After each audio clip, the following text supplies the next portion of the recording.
Good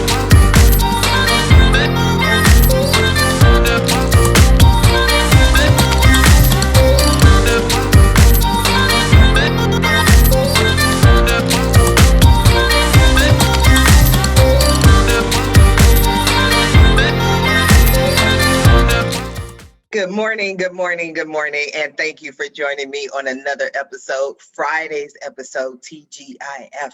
Oh my God, I can't believe it's Friday. We had so many different amazing shows, amazing guests this week. I, of course, am your host, Sharifa Hardy, and I'm bringing you another exciting show. But before I go ahead and introduce today's guest, I'm going to ask you to do what I always ask you to do, and that is to go out and be an evangelist for the Roundtable Talk Show. Spread this message, share it with a friend, because if your friends don't learn the information that we share on today's show, hey, it's not their fault. Friends share information. Friends share news, and this is a wonderful way for your friends, your network, to go ahead and start the day. So while you're going ahead and introducing the Roundtable Talk Show to your friends, I'm going to go ahead and introduce our first guest, and our first guest is Mr. Brenden Kumarasamy. Brenden is the founder of MasterTalk, a YouTube channel he started to help the world master the art of public speaking and communication. He coaches his purpose-driven entrepreneurs on how to master their message and share their ideas with the world. Good morning, Brenden. How are you? Very good, Sharifa. How about yourself? Oh, I'm excited, but yet, Fridays, I never know what's going to happen on the show. Tell us about yourself, Brenden. Yeah, absolutely. So like you said, I make YouTube videos on public speaking, and how I got started, Sharifa, was when I was in university. I used to do these things called case competitions. Think of it like professional sports, but for nerds. So while other guys my age were playing footy, rugby, or basketball, I was too scared to do any of those things. So what I did instead is I applied that same competitive spirit to presentations. Presented hundreds of times in university, coached a bunch of people, got a job in corporate America, and I kind of just asked myself, what do I do with my life now? That's when I had the idea for the YouTube channel, because I've realized a lot of people are really bad at communication and there wasn't that many resources out there that people could learn from. So I started making YouTube videos in my basement. One thing led to another, and the rest is history. Now, many times parents will say to their children, go out and get a real job, go focus on this career, do this thing, go into corporate America. YouTube, being an influencer, any of those things does not qualify as a real job. But one of the things that we often talk about is, and I talk about, last year in 2020, the most viewed, the most shared, the video with the most impressions was literally an 8-year-old. And it's like, okay, but this 8-year-old is making millions of dollars. His college education is paid for. So as a parent, what more can you ask for? What Absolutely. what do you say to people who say, YouTube is not, a real job? Yeah, I think what I would say is, I mean, it makes sense for most of us. It's not a real job. For me, it's the coaching revenue that makes up for the channel. But I think what I would say in general is when you focus on your zone of genius, as Gay Hendricks talks about, how do you focus on the abilities that you can monetize and make a difference in the world with, then yeah, it could work out in your favor. Like I never wanted to be a YouTuber. I for one thought it was a waste of time. I wanted to be an executive at a company, but then over time, I realized that the impact I could make through YouTube is a lot bigger than I initially thought it was. So I deviated my focus on that. And your focus is on public speaking and assisting people with public speaking. You got it exactly. Like a lot of the universities don't really have curriculum in place that are that good. So hopefully everyone who can't afford a speech coach can learn for free. I like that. Free is my favorite number. Now, it would seem though, and these are assumptions that I'm making, and that's why I talk to people and sit down with the experts who know, is that how do you make a complete channel out of public speaking as opposed to a video that says, this is what you need to know, this is what you need to learn if you want to be a public speaker? That's a great question. There's a lot of nuance that I learned during as I was making the videos. That's why I challenge people to think about, because your audience will give you topic ideas that you didn't think of. It's not really possible to make only a single video on it. And I'll give you an example. How do you give a TED talk? How do you become a professional speaker? How do you present to an audience you've never met before? How do you master sciences? So there's actually a lot of ideas. You just got to be willing to talk to the audience, listen to them, and make videos around those topics. So yeah, no, I've actually there's a lot of content left to go, but it's a great question. Love it. Is there a particular video that's your favorite or a particular topic? Yeah, probably the one I did on 3 daily public speaking exercises. There's not many videos on what you can actually do daily, even if you can't go to Toastmasters or you don't have the commitment or the time to work on public speaking. So that's probably the one that has made the most impact so far on the channel. Okay, well, share with us. What are the 3 daily things that you can do? Yeah, absolutely. So the first thing is called the random word exercise.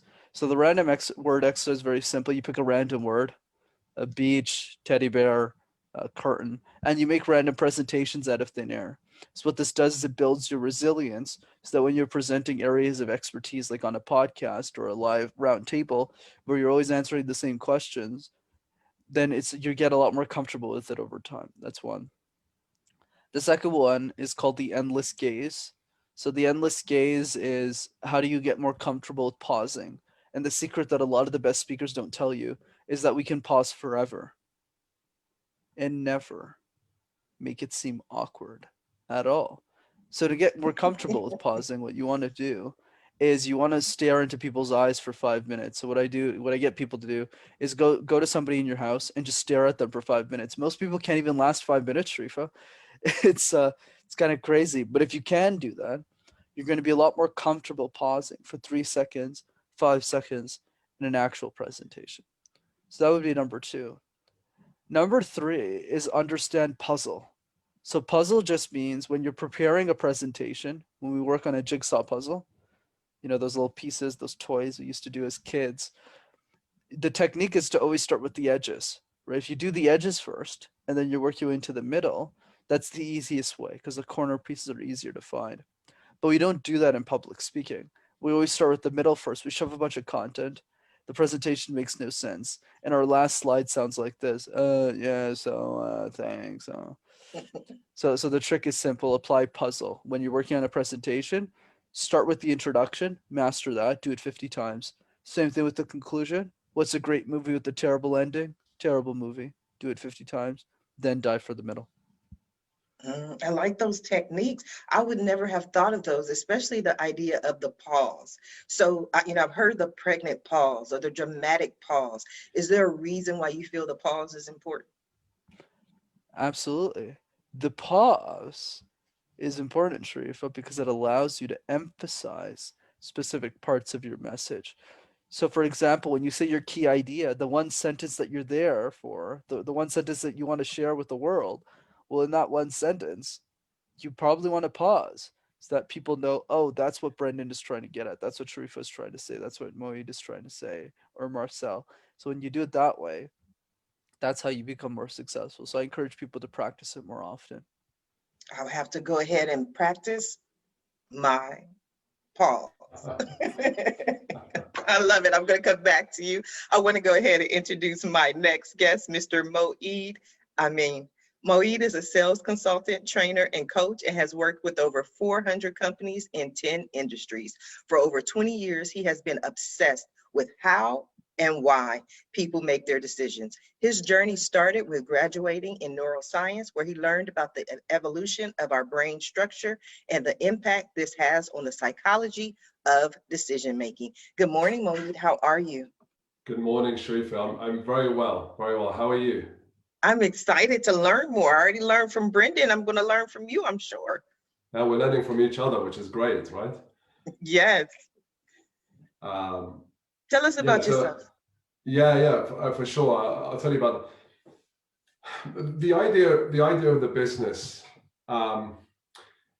Every single person, and I mean every single person, persuasion is core to your success. There's a saying that to become wealthy or to have impact, it's not really the knowledge you have, it's the people you need to know. And the bigger the impact, the more people you need to have in order to actually put that impact together. So persuasion, I call this the 360 of persuasion, right? From the moment you wake up in the morning, you are persuading yourself, whether you hit that snooze button or if you wake up excited, energized, ready for the day. And persuasion is every part of our lives. And as an entrepreneur, and I work with a lot of entrepreneurs as well as sales professionals and sales leaders. But if we take an entrepreneur for an example, you cannot become successful until you learn to be able to persuade not only yourself, but others around you.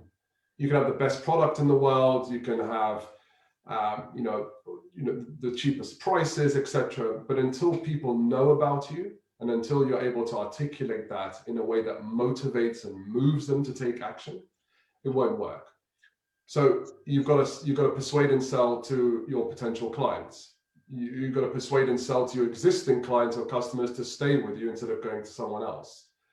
You've got to persuade your investors to invest in money in you and believe in you and support you. You've got to invest your employees to show up every day as the best version of themselves and give all their energy, creativity, will, and drive towards the business. You've even got to persuade people who are not a part of your business, right, to talk about you. The public, your partners, right, people who may not work for you. You've got to persuade them that your business is an amazing business to work with and you want to attract the best. So you're persuading everyone around you. The problem is, persuasion is not taught in school. It's not taught in university. It's barely even taught when you're a sales professional. I'm sorry to say that, but that's the reality of it through all the research that I've conducted. But yet it's a fundamental core element of humanity, right? Expression and success. So my programs in the company called Proverbial Door is really to help you do that, is to get your foot in the proverbial door, whether it's in the businesses you're talking to or the hearts and minds of the people that you are trying to talk to. So I teach both the science and the art of persuasion. That's where the neuroscience comes in. How do we motivate ourselves, right? What's the seller's mindset? What's the psychology of the buyer, right? How and why do they make the decisions they do? And how much of that is part of neuroscience and cognitive psychology? And those are the kind of programs. So there's a lot of YouTube videos, but most of my work is around coaching, group coaching, one-on-one, as well as training courses that I give to both entrepreneurs and businesses in terms of their sales teams and things like that. That's really the background of the business, and I've been in this game for almost 20 years now, selling to business, so B2B. So yeah, that's me in a nutshell. I like it. A lot of information, which brings me to quite a few questions. Number one, you mentioned that it isn't taught. We don't have this information. So what does your typical client come to you looking for? Because I would assume, and again, this is an assumption, they don't just go, Moeed, I don't know how to persuade. Yeah, and the clients fall under two main categories. You have the entrepreneurs who are starting to really grow their business. Mm-hmm. And they need to hire a chief sales officer, chief commercial officer, chief revenue officer, whatever you want to call it. But they don't come from a sales background. So the mistake they make is they look for someone with experience and a track record. They hire that person, and then they rely on him or her to basically just do the work. But you can't delegate what you don't know. Mm-hmm. So if you don't know how sales works, you cannot hold that person accountable as a CEO. Mm-hmm. You don't know if they're doing the right things or not. You can't look at the metrics and say, hang on, there's a bit of danger here, or actually, great, we're going on the right track record. So most of them hire salespeople or hire a manager of sales, but they don't create an infrastructure to make sure that sales is a success. So do you have the right incentives, compensation programs, hiring and onboarding strategy, all those things that are really important to make sure sales is successful. It's not just about hiring the best salespeople and then giving them great commission and then just lead them to it. That is a recipe for disaster. In fact, the average company loses £500,000. So in dollars, that's what, $650,000, $700,000 in 1 year of just doing that incorrectly. So that's the first one. The second one is, you're right, people don't come up to me and say, hey, I don't know how to persuade, I don't know how to sell, can you train me? So a lot of my work is outbound. A lot of my work is to do what I practice, which is to call on these companies, to email them, contact them over social media, and really teach them and inform them about things that they probably didn't know. What is sales about right now? I see that they are approaching it in this way. Here is the impact of how you're approaching. This is what you could be losing out on, but this is what you could be gaining as well.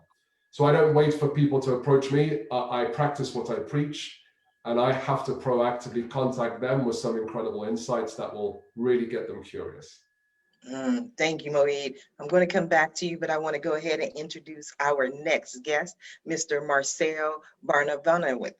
His name is Marcel. He's a corporate automotive management assistant, real estate investor, and managing co-owner of We Buy Houses in Northern Virginia, LLC, one of Northern Virginia's highest Google ranking home buying companies and soon to be father. Good morning, Marcel. How are you? Good morning, Sharifa. I'm well. How about yourself? I am excited. I love to learn about new things and new items, and buying homes is one of the things that I'm actually interested right now. I want to buy my first house. It's in California, but I can still learn from you. Multiple opportunities. If you ever need some connections over there, let me know and I can hook you up. Definitely. I always love to be hooked up. Tell us about you. Tell us about yourself, Marcel. So yeah, we created We Buy Houses in Northern Virginia about a year ago now, during the COVID times. My wife and I, we've always been interested in real estate investing. We bought our own house a couple of years ago. So we wanted to enter that field. And there's quite some noise out there. You try to educate yourself. There's so much noise out there. What can you do? Can you go a traditional way, non-traditional way? So a regular investor goes a traditional way, right? They find a property on the MLS, on the active market. They go to the bank. They usually have to get a 20% down payment at least for it to be an investment property. They buy it, they rent it out, and they continue going into that same kind of transition, basically, right? Now, what does that require? It requires a lot of money, right? Unless you're living somewhere, I don't know, for an example, in the country where houses are not too expensive, let's put it this way. But if you're in an area like California, like yourself, or us in Northern Virginia or the greater DC area, it's very common to have houses that start around the $500,000 mark, right? So if you want to be an investor, I don't think it's easy for the regular person that's out there to have 100K at hand, right? Every single time you want to buy an investment property. Take some time, right? And something we all don't have is what? Is time. So what we have done is we take a different approach. We take a direct to seller approach, and we market to people that are motivated to sell their house off market, right? Now there is also a lot of noise about that out there. You have a bunch of real estate investors out there that call themselves wholesalers.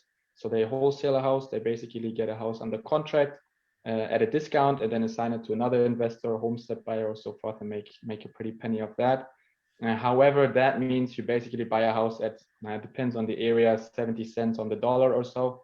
So you try to buy places at a discount, right? Which is not always in the interest of the seller. So we try to see this a little bit different. Obviously, we can still do that. If that's in the interest of the seller, we do a bit different. But we reach out to people and really ask them, why do you want to sell your house? What's the story, right? They give us the story. They give us a timeline. They give us the condition of the house, and they give us their price. And usually what happens, investors, they give them a very low ball price and they try to negotiate. We're really not doing that much. We really try to find a solution for that person to sell their house. And a lot of times they already encountered somewhat of a difficulty, right? Because everyone knows I can just call a real estate agent and sell my house. Now, sometimes that doesn't work for certain reasons, right? So we listen to them. Sometimes they have a distressed property, right, physically. Sometimes they have a financial situation going on. Sometimes they have 14 days to sell. You never know. And what we do really is we try to provide a solution. So what I always tell people when we get in touch with them, there's really three ways to sell a house. One is go through a real estate agent, post it on the market, which is where you usually get the biggest bang for your buck, let's put it this way, where you get the best price of it, retail. The second is get a cash offer from a real estate investor, which is usually at a discount, 70 cents to the dollar, depending where you're at in the country. And the third one is really what we focus on a lot, is a creative financing opportunity. So we are one of those investors that doesn't mind to buy a property at a retail price or even above it. It really doesn't matter. What matters to us is that in the end, if we hold on to the property, that we cash flow. So I don't mind buying a house for 500 grand, although it's only worth 450. If I can cash flow on a monthly base, I don't know, 400 or 500 bucks, all good. That's what we're in business for. And the way it works, there's really many opportunities, many exit strategies as well. But usually you have people in place that have a mortgage and they have some equity. So what you can do is you can take over the mortgage stays in their name. And then we pay them for the equity, or we create somewhat of a financing situation for the equity. A lot of times we work with tired landlords that are basically moved on out of state, have a property in a different state for 10 years. And they say, man, it's so hard to manage that.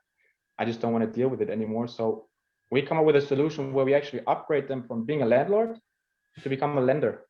So all of a sudden they can sell their house to us and they create a creative financing structure. Basically, they become Chase Bank. Now, I don't know how well you're versed with the financial market, but what do banks make a lot of money with? It's mortgages, right? That's where a lot of money goes. I don't know if you ever looked at an amortization schedule. If you buy a house for $500,000 on a 30-year note for, say, 4%, you pay almost $1 million over 30 years. Right? This is a pretty penny for the bank.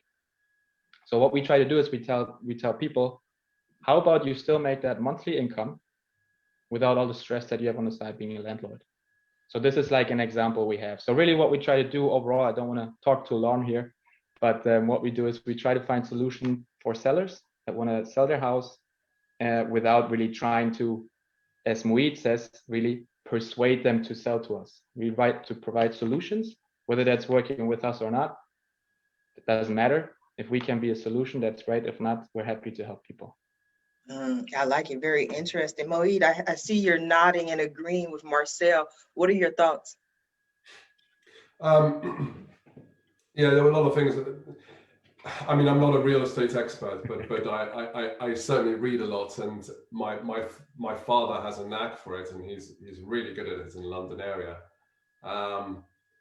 But what Marcel was describing were a lot of the common challenges that are out there for both the sellers and the buyers, right?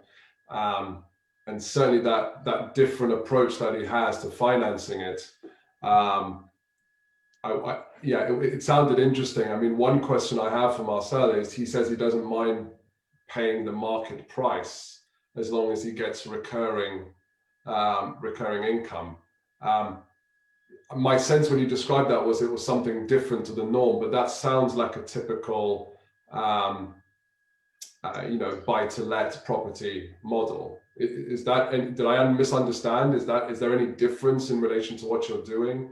Or is it pretty much the same, but you actually help the buyers out even more by taking on some of the unorthodox financing structures? Yeah, we're taking on debt, right? In the end, it's also a cash on cash return. It really depends. So here in the US, I don't know if you read Rich Dad Poor Dad, for example. It's a good example. Debt, and I'm a German, right? I'm from Germany, so debt in Germany usually is like a very big no-go. You can buy something if you have the cash at hand, right? That's what you do, or that's what's the general idea. Now here you can take on debt, it's fine, as long as it generates an income for you, right? That is not necessarily bad. It depends if it generates cash flow for you. So technically debt can become an asset in a way. So it really depends on how much money as in cash do you have to throw into a transaction to look at how much do I get back on a yearly basis or even on a monthly basis. It depends how you look at it, right? So essentially, yes, we're trying to help people out. We're trying to give them solutions where they haven't really looked at. And what's interesting when it comes down to persuasion is when real estate investors reach out to people, you have no idea. In the beginning, it's always, oh man, I got 10 phone calls already. You want to steal my house. And we are really a different perspective, because the first thing we really tell people is, you know what, I might not buy your house. I'm not really, I don't have to buy your house. I just want to listen to your story and give you some solutions, what you can do. If you want to end up selling it to me, that's great. And I can give you some solutions for that. But that's really not why I called you. I want to provide you with a solution. So yeah, in the end, it's about how can you handle money, right? How can you shift money around? And the good thing is, so a lot of issues people run into is financing through banks, right? So you have credit score, you have your debt to income ratio, which in the end you max it out at some point, right? Actually pretty quick you max it out. But when you work with individuals, you have no credit score that there's being pulled, you have no debt to income ratio really, because essentially you really only look at cash flow as the only thing you look at. Interesting, interesting. Brenden, now we're talking about Marcel and his business. Moeed has his way of persuading. Do you work with entrepreneurs who have a business, are already in place, and then go, you know what, I want to find other ways to create more opportunities for me? And one of those ways may be public speaking. Yeah, absolutely, Sharifa. I think the way I think about this is 99% of people in the world can't afford a speech coach, but communication is so important, whether it's to persuade in Moeed's case, or whether it's to sell or buy houses in Marcel's case, or even it's just the way that you interact with your family, right? That's why I'm really passionate about how do we democratize this information so that everyone can learn from it, so that everyone can engage and be a part of the conversation. And yeah, outside of that, I have a coaching practice. I train a lot of executives on the topic. But I think the big thing for me is how do you make this more accessible to people so that people can share ideas that matter to them and to the world. So yeah, it's been fun. So for Marcel, go ahead, Moeed. No, please go ahead, Sharifa. Apologies. No, go ahead. No, I was just going to ask because, what kind of content have you been publishing around public speaking, or probably called now group speaking, but through video calls like what we're on right now? How has that changed in terms of the content for you, and what are some of the key things that you're finding are that people lack when it comes to being able to speak well through video communication? Yeah, absolutely, Mo. It's a great question. I think the way I've seen it is the content has remained relatively the same because I find a lot of the public speaking lessons will stay evergreen, right? In 100 years, he'll still be the same principles. But you're right, those principles change in the online world. And I can give you all the best example. When you're given a presentation in person, you see everyone, you can get lunch with them, you can talk to them, you can see how they react. So if you have a joke, and you're like, hey, is this joke funny? Well, you'll know really quickly by looking at them, because if no one's laughing, you know you're not funny. But you don't have that luxury in the online world, because if you're in a Zoom call and everyone's videos are turned off, you have to say the joke and assume it's funny, which is very different, right? So the key is definitely the content has changed a bit, where I've created videos like how do you give online presentations, how do you present in an online world. But I think a lot of the principles stay the same. Like how do you maintain the same energy levels, even if we're not in the same room right now, right? You're in London, Marcel's in Virginia, and I actually don't know. Oh, Sharifa's in California, so we're all in different parts of the world. But I have to show up as if we're all next to each other, as if I've known you all for 5 years, and that's kind of the mindset piece to public speaking. Yes. Marcel, do you do any public speaking through your company? I wouldn't say public speaking very much right now. We do a lot of one-on-one speaking with customers, primarily actually on the phone. So Brenden, what you say is very interesting there, because I'm a loose goose, how I kind of see myself. I'm not one of those guys that gets on the phone and tries to read from a script, or is like very, straight forward there. I try to be myself, but it's really hard when you don't see the person to see how they react to it. Like, how do they feel about that? Do they like to speak to people that way, or are they more people that let me know the spiel and let's go? You don't know. You don't see the directions, right? You can only hear. So yeah, not too much public speaking. We're definitely actually looking right now into doing more of that once COVID is coming down a little bit.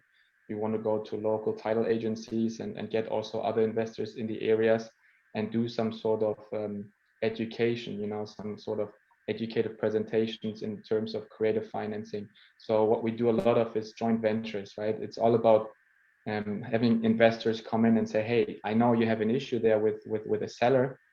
He's wanting something that you can provide him. Let's see if we have something that we can provide him with. We squad up together and we help that person out together and bring it to the finish line. So right now, really, like I said, we're only in business for a year right now, and we started within COVID. But once COVID is calming down, we're planning on getting out there a bit more. Yes, and I think that'll be wonderful. Moeed, Marcel talks about public speaking. Do you do public speaking? So I used to do live public speaking, yes. That's changed into more group sessions through video communication.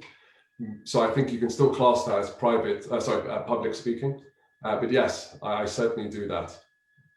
Do you find yourself using or implementing any of the things that Brenden talked about earlier as far as pausing, looking in their eyes, any of those elements? You know, let's talk with the first one, which is looking in their eyes. With video communication, you can't actually do that even though you're trying. Because for me to look in your eyes, I have to look at the camera on the screen, not at your actual screen where your eyes are.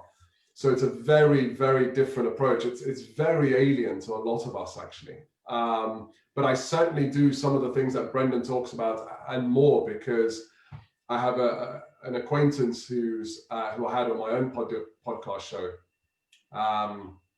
Mark Bowden. He's considered the top expert in the world when it comes to human behavior and body language.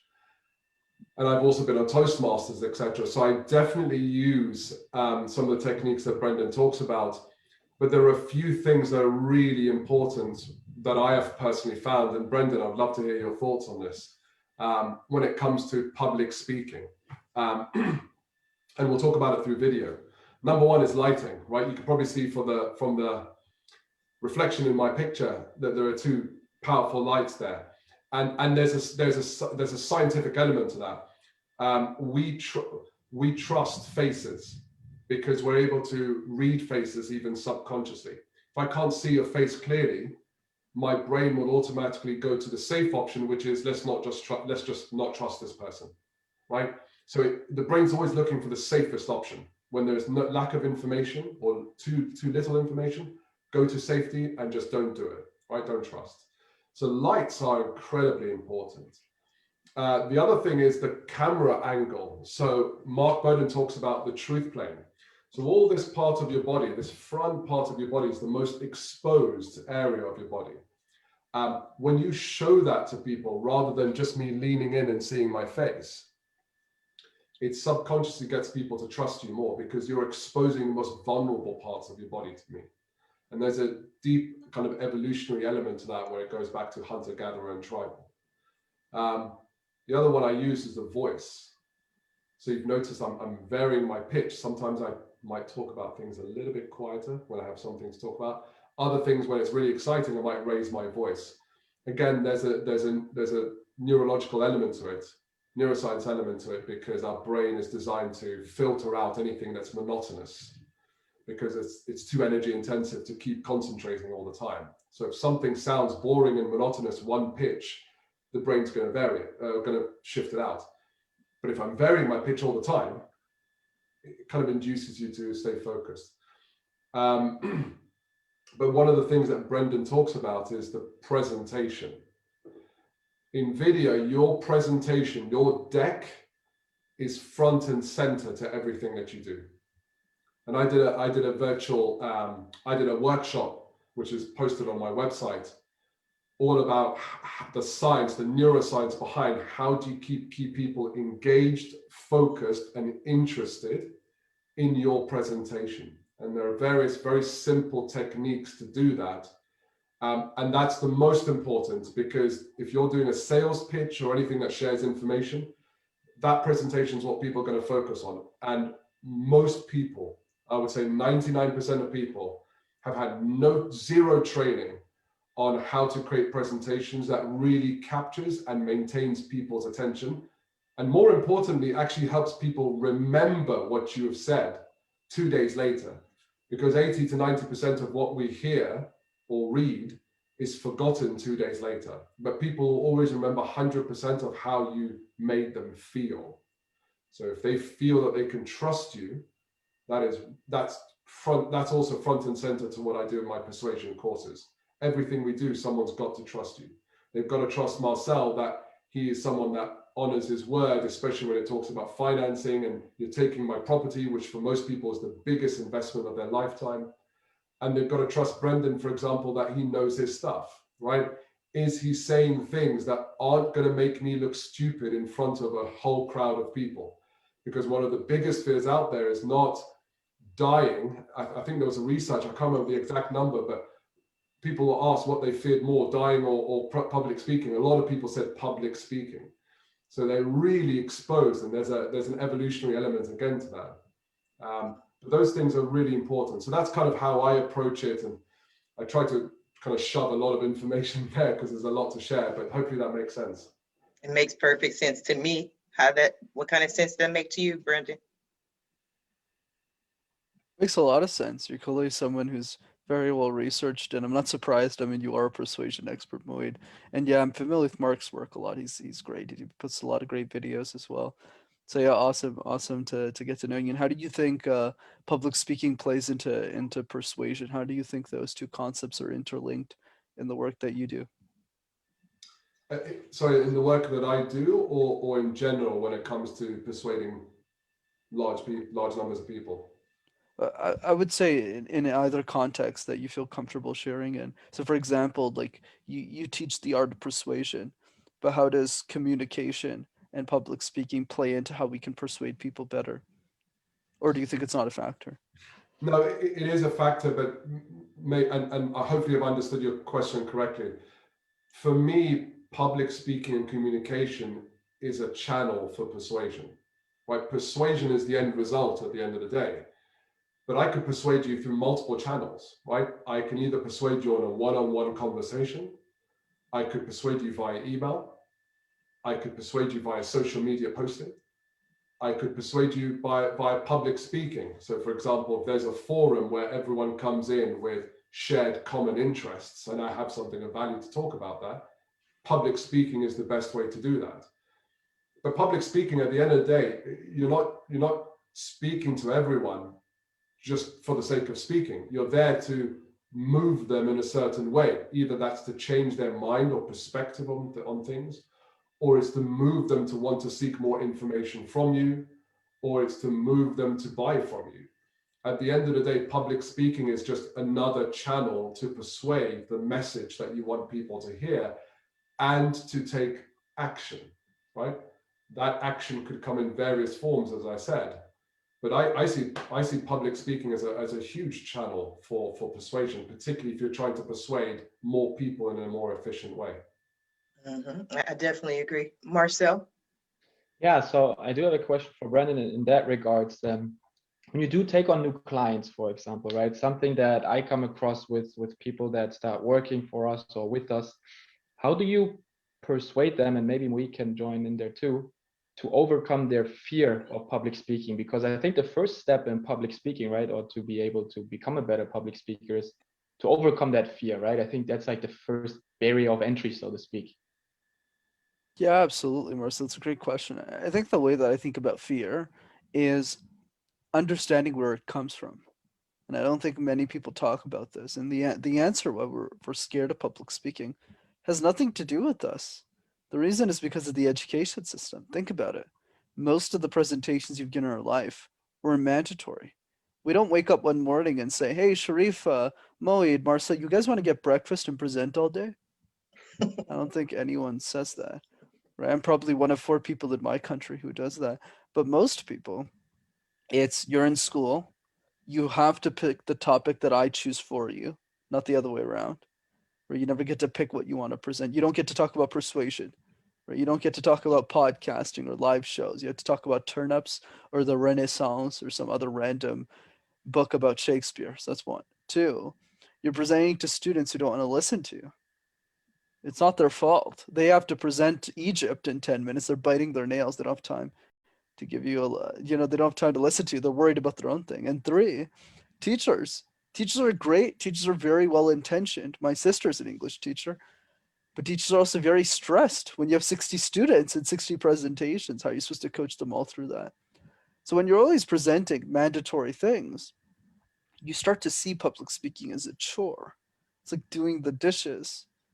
right? Or mowing the lawn. So the trick is to start changing the way we perceive public speaking. Like Sharifa's using it in a very good angle here because she's using public speaking as a medium to facilitate conversations between three people who don't know each other. That's what public speaking is for. It's for making a difference, for creating change. So the question I always ask people, I've asked every single person I've talked to, is how would the world change if you were an exceptional communicator? If you were the best speakers on the planet, how would the world be different? If you're able to detail that world for yourself, it's going to be much easier to push through the fear. I think that's an interesting answer, but I also think that's one element of it. I think part of the fear is just being embarrassed in front of other people and seeing other people laugh at you, saying the wrong thing, mention, the wrong words. And it's something especially new speakers or new presenters have to deal with because they are already nervous. They're already scared, of forgetting something, making a fool of themselves, or maybe they trip and fall prior to doing this presentation. Absolutely. Right. And I'd love to hear from the other speakers as well. But the way I see it is, being embarrassed, being scared, judgment are all important pieces that are definitely worth considering. But if you don't know what you stand for, if you don't know your message is why you're sharing it, the fear is going to consume you regardless of whether it's embarrassment or anything. But if the message is so important that you want to share it anyways, you'll still feel embarrassed, you'll still feel nervous, but you'll be able to push through it. The way I think about it is fear is like a boxing match. One side of the ring is your fear, and the other side is your message. So as long as your message gets the knockout punch and wins the fight, then the fear leaves and you win. But the fear is always going to be in the ring, and that's probably the most important piece. Oh, you're just so chill. You got all this information, just laid back. I like your style, Brenden. I can really Marcel, tell that Brenden has been out and about for quite some time and very often already, because one thing that we see is the more you get yourself out there and the more you experience and encounter in situation, the more comfortable you are with it, right? So it's really, really about just taking action, right? But I really like that message from Brenden. It's to see the why. Why do I do it, right? Why do I do this in the first place? Am I being forced by my teacher just to do the grade, to get the grade, like because that's what's expected? Or do I do it because I chose to? Well, and if I choose to and want to get the end result, this is what I'm going to have to do and take the action. And within the process, I think that is where you then gain the comfort and the experience. absolutely. Now, for you, one of the things that we mentioned earlier is that you are at the top of Google. Now, was this something that your company deliberately set out to do, or sometimes just by watching our search engine ranking our results, we notice that we come up at the top for certain keywords, and then we could re-strategize to really focus on that keyword? How did it happen for you? So, Sharifa, I took a different approach. One thing that I really believe in is I don't want to figure everything out myself. There's people out in the world, that are experts, just like Brenden is an expert for public speaking, Moeed for persuasion. So I come to them and ask for their advice, right? So what did we do about Google? I mean, there's a bunch of SEO experts out there, but I'm always looking for the person who's different, right? So we found a coach for that too. But what we did is we built a website, and there's a bunch of real estate investor websites out there. They are pre-written and everything, and they're okay. It's okay, but it's not going to help you to rank on Google, right? Because everyone has the same. So what we did is we took the website and we deleted everything, the whole script, everything, and we started writing. We started writing something that resembles with what we actually do, right? And what the client or the motivated seller in this situation is interested in. Because if you please Google based on their 300,000 pages long policies and whatever, the likeliness everybody else is going to do it, and you're not going to rank very high. But if you please your audience, and your audience is, because you please them, is staying on your website, is coming to your website, that in return gets you up to Google. So Google looks at it from a perspective like, is someone visiting the website? Is someone staying at the website? What's the bounce rate? And do they scroll through it slowly and stick to certain parts? So Really, we don't look much at keywords. I mean, luckily our name, which was strategically meant to be, is what we do. So if you Google our business, which is already showing what we do, it's a bit easier to rank high. But again, what we did is we drove traffic to our page, and the traffic stayed at our page because we're intentionally showing something different. It was interesting. If you look at, I don't know, buy my house in Northern Virginia, whatever, you do have 12 pages. They're all the same. Just a different brand. It's all the same, you know? So it's easy for sellers to look, oh, same again, bounce, gone. So what we really try to do to draw bottom line under this is please our audience and don't please Google. And that in the end gets you up there. That makes perfect sense. Now, Moeed, I know with Persuasion, as a business consultant, one of the things that I've seen is that the person's website doesn't persuade the customer or the potential client to take any action, to do anything. There's no call to action. There isn't any information on what you want the person to do or even what you do. Have you seen that with your clients as well, Moeed? What, on their website? Yes. I mean, I have a marketing degree, but I didn't follow it professionally. So there are other people out there that are more experts than I am when it comes to this. But I can certainly talk from a neuroscience and psychology principle.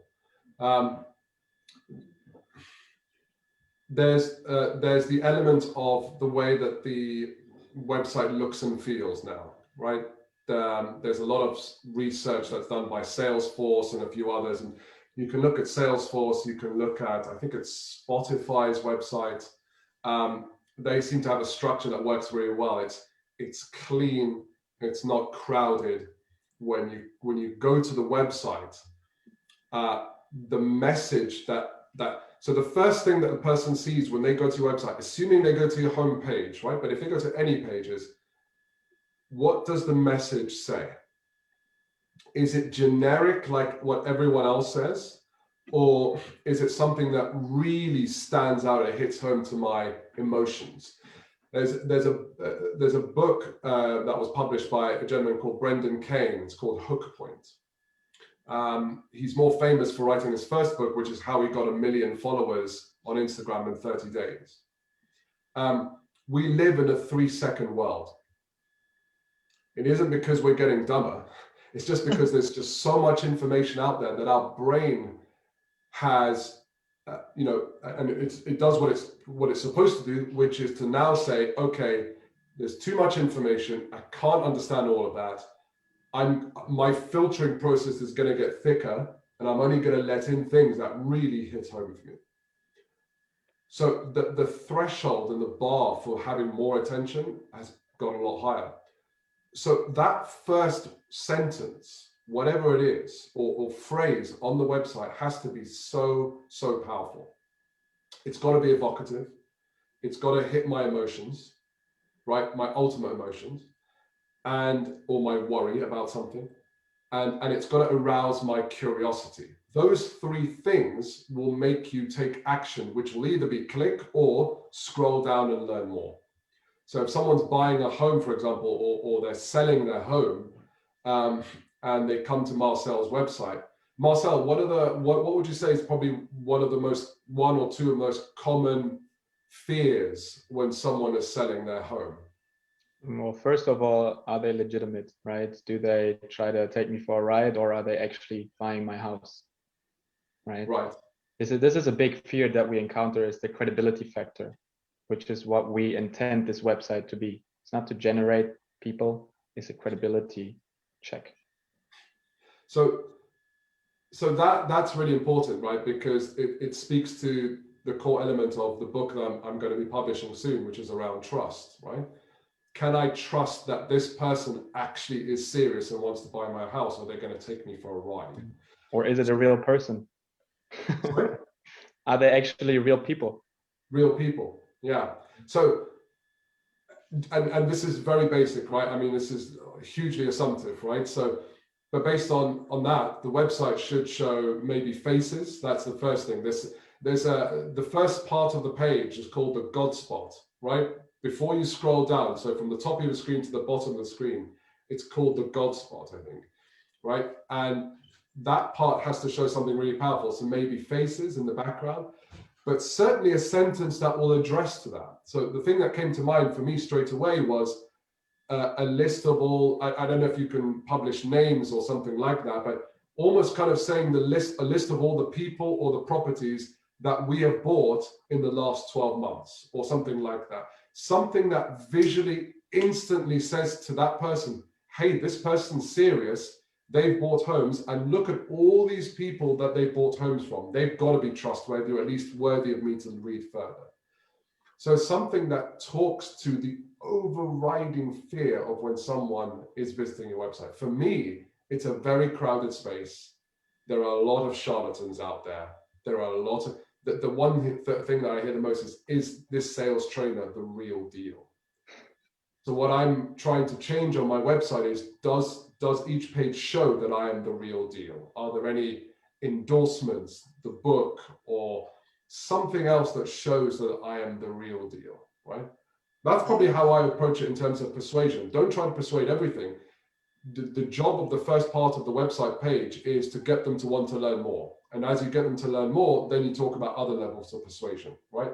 And it's all a funnel to action, right? People think I've got to wow them enough that they're going to want to call me. No, the first stage is wow them enough to read more.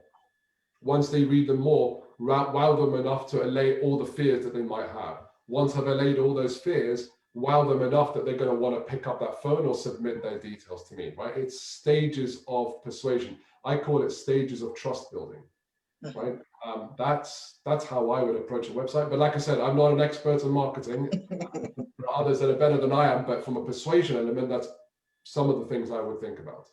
But that's what we were looking for from a persuasion perspective, because it all is a part of it. You know, you want to persuade them in order to make the sale. You have to do that in a certain way. Marcel, how do you do that? You said that one of the fears is, are you a real person? Are you real people? Are you a real company? How do you provide that information? So really, when you do visit our website, something that's important to me first is, what do we do, right? So you can see that based on our name already. And the face of our company is actually my wife. I just thought she's a bit more, nicer to look at than myself. So you see in the background here, you can see our logo. Now, I don't use this logo actually as a profile picture or anything. Actually, our profile pictures is always a picture of my wife with our polos or whatever. So it's always someone, it's not just some logo.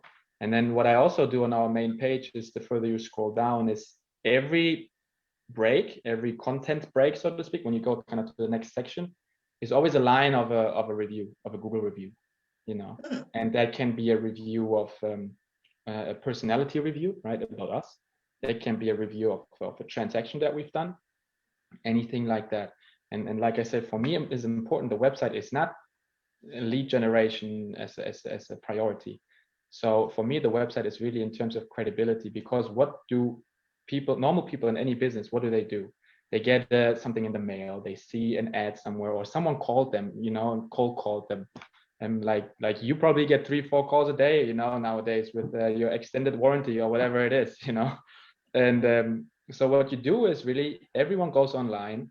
They say, okay, they say, we buy house in Northern Virginia. What do? They Google, we buy houses in Northern Virginia. They look, oh, actually, okay, they have a Google for Business profile. Okay, profile picture of some lady, understood. And here's the link to their website. First one ranked. So then they go on there, and then really the things that we speak, you can find on the website as well.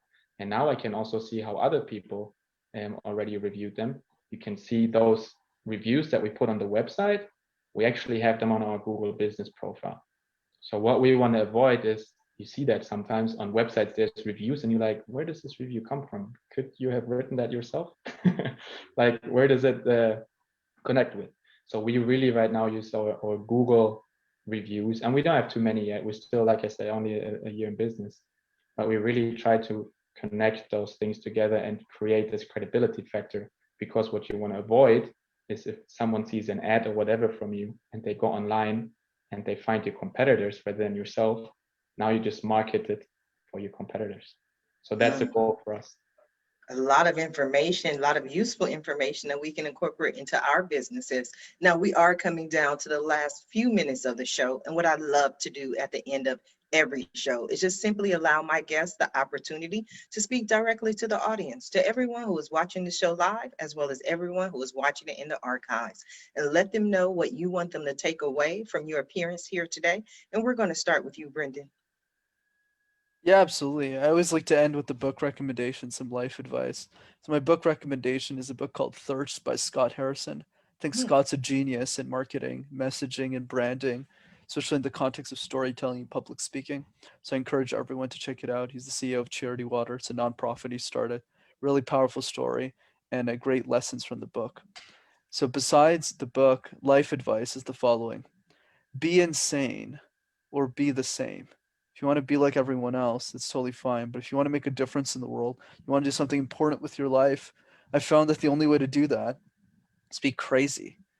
I started a YouTube channel on public speaking and executive communication tips at the age of 22.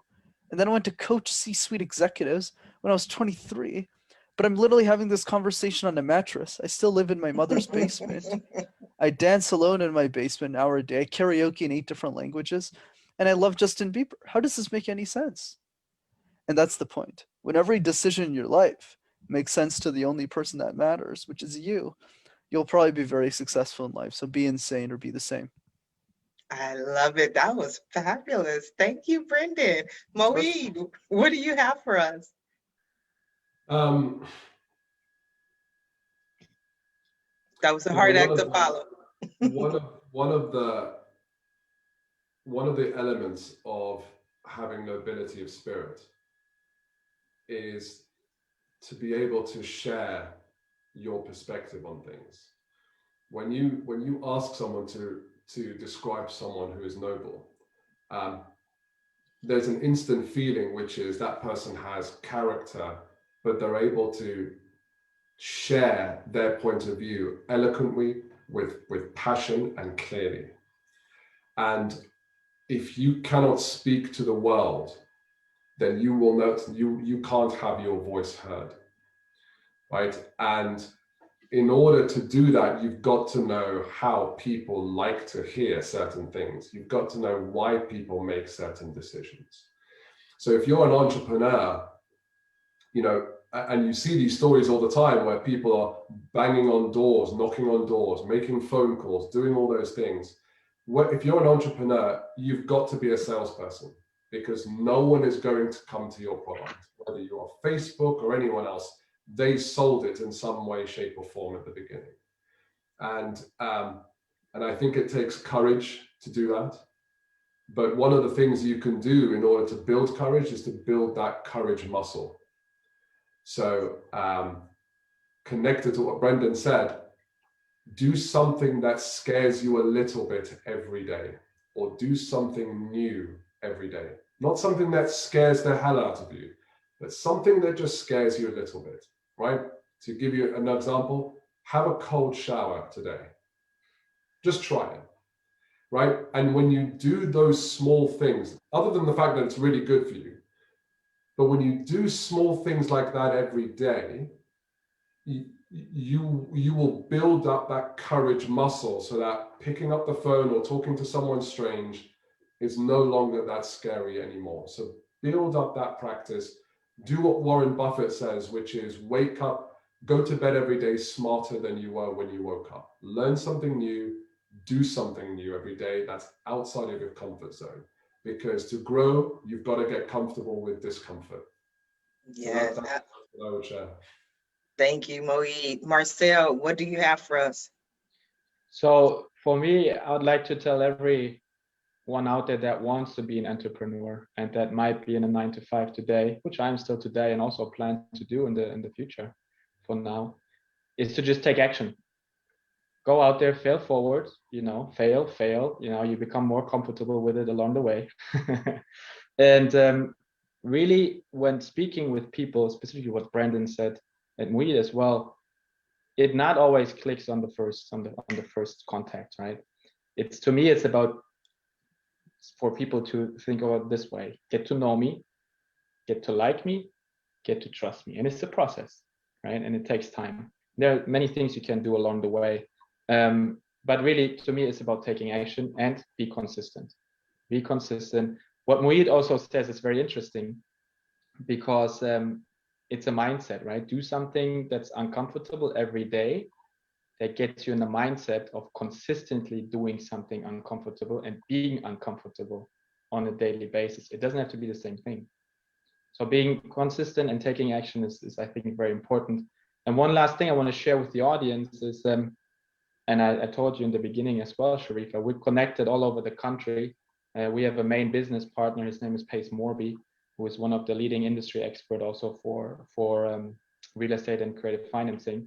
And we love to, when it comes to credibility, if you need someone that is credible, a real person to talk to, and you have issues with your property, we're happy to connect you with anyone in the country here and solve your problem or give you a solution for your problem, whether we're involved or not. Thank you. I just want to thank you all for being guests on today's episode of the Roundtable Talk Show. And I especially want to thank everyone who tuned in to watch this show live, as well as everyone who is watching it in the archives. Just because you didn't catch the live show does not mean you're not important. You're very important to me. I appreciate your support. I appreciate you from tuning in, whether you watch the show 4 months from now, 8 months from now, 4 years from now, it doesn't matter. We still appreciate your support. We appreciate you for going ahead and share the show. But I always ask, please don't just watch the show. Please don't just share the show. Support our guests. Our guests are here this morning to help you, to provide you with information, to better your business, to better your life. So please support them. Visit their websites. Their website link is in the Facebook post. But I also invite you to go ahead and follow them on social media. Follow them on Twitter, Facebook, Instagram, whatever their social media platform is. Reach out to them, send them a message. And when you do, please let them know Sharifa Hardy says hi. Now, if you're interested in more ways that I can help your business, or maybe you want to be a guest on the Roundtable Talk Show, please visit my website at asksharifa.com. Until Monday morning at 8 a.m. Pacific, everyone have a safe and a blessed weekend. Bye now.